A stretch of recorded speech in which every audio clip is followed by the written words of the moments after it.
ఆ ఊరు వదిలిపెట్టి నేను 50 సంవత్సరాలైంది. అక్కడ నాకు 6 acres ల్యాండ్ ఉంది. చాలా కాస్ట్లీ ల్యాండ్. ఇదంతా నాకు ఎందుకు చెప్తున్నావు? ఆ ల్యాండ్ నీకు ఇస్తా అంటున్నారా? డాక్యుమెంట్స్.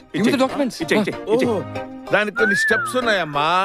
నంబర్ 1, నువ్వు నా మనవళ్ళ ఉండాలిరా. నంబర్ 2, నేను చెప్పింది నువ్వు తూచా తప్పకుండా చేయాలిరా. నంబర్ 3, ఎప్పుడు నేను నా స్వార్థాన్ని కాకుండా పక్కవాడి గురించి కూడా 10 రోజులు ఆలోచించాలి.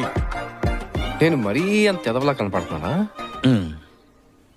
అంటే ఓ మాదిరి కూడా కనపట్లేదా?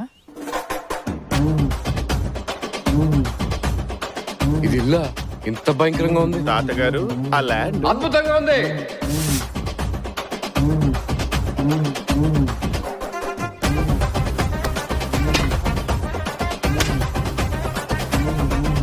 బస్ స్టాప్ వరకు వాడంతా నీచు కమ్మిన కుత్తగాడు ఎవ్వడు లేడనుకున్నా. Thank you. ఇంటర్వెల్ వచ్చాక